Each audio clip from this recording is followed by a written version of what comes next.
following opinions are solely those of BoatTEST.com and its test captain. Hi, Captain Steve for BoatTEST.com, and in this video, we're going to conduct a features inspection and performance evaluation of the new Z521L from Ranger Boats. This model is tournament proven and designed to satisfy the needs of the most demanding professional angler. She comes standard with the most requested features, and Ranger bills it as the apex of bass boat performance. Let's step aboard and see what she has to offer. We'll start at the bow. It begins with a 7-inch graph at the bow, and the panel will accommodate up to a 12-inch from Garmin, Humminbird, or Lowrance. The Minn Kota is an 80-pound thrust model, and 18 others are on the options list. Behind, at 7 feet by 7 feet 5 inches, the casting deck can easily accommodate both anglers, and the forward deck is padded. 2-position pedestal sockets allow for positioning the removable seat for best comfort when working the recessed in-deck trolling motor foot control. Retractable rod straps are to both sides. The center rod storage locker holds 10 rods, and notice the ventilation fan to keep air flowing in the locker and keep gear dry. To both sides are large compartments that can also be configured with rod holders with lengths up to 8.5 feet. Each of these is lined with gel coat and rubber matting instead of carpeting to not only eliminate hook snags, but dry out quicker. Small compartments are behind. The one to port is insulated and includes a sandwich tray.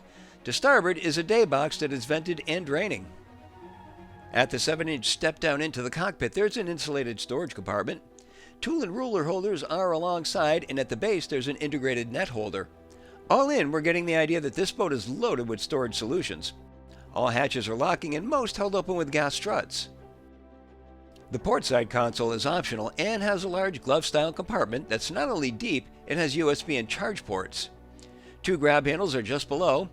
Both this seat and the helm seat have slide adjusts.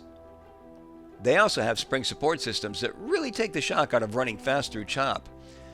To the left of the port side seat is a running rod rack that holds 8 rods. Between the seats is convenient storage with a lid hinged from the front. Inside is another USB port, and even here the lid is held open by a gas strut. And of course, the lid, having a non-skid surface, allows it to also serve as a 13-inch step up to the aft casting deck. The aft casting deck measures 6 feet 10 inches by 3 feet 10 inches, and it's surrounded by a 4-inch tow rail. 2 hatches in the center of the casting deck are over the divided live well, and this is equipped with an oxygenator, timer, and recirculating system. To both outboard sides are additional storage compartments.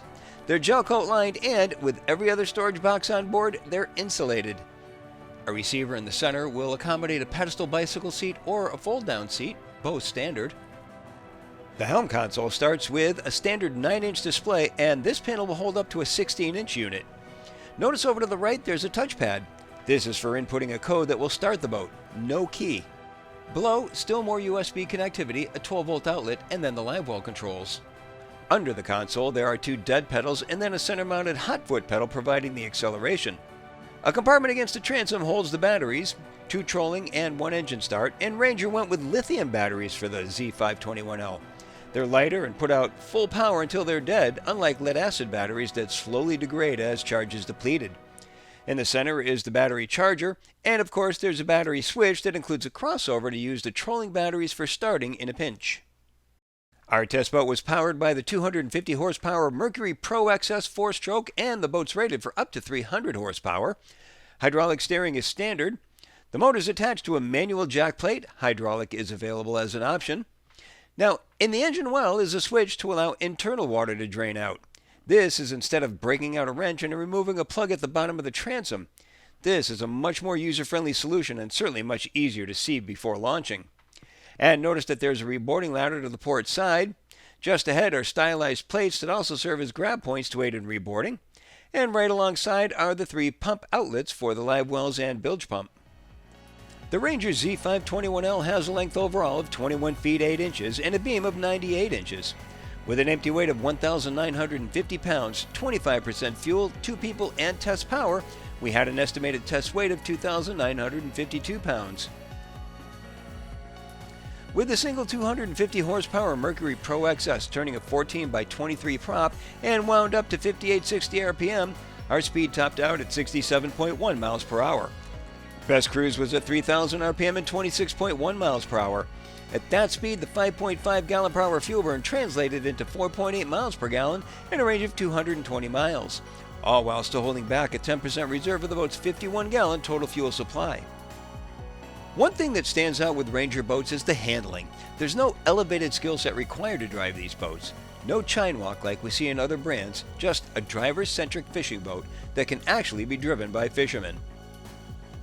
Since 1968, Ranger has been setting a standard of excellence that continues to this day. It's a company that listens to fishermen and delivers what they want. It also makes no compromises in build quality, fit, and finish, so you know you're getting a quality product. The Z521L targets customers who want to take advantage of every opportunity there is to win money on the pro circuit. It's a tournament-ready fishing machine from bow to stern. And that's my full features review and performance evaluation of the new Z521L from Ranger Boats.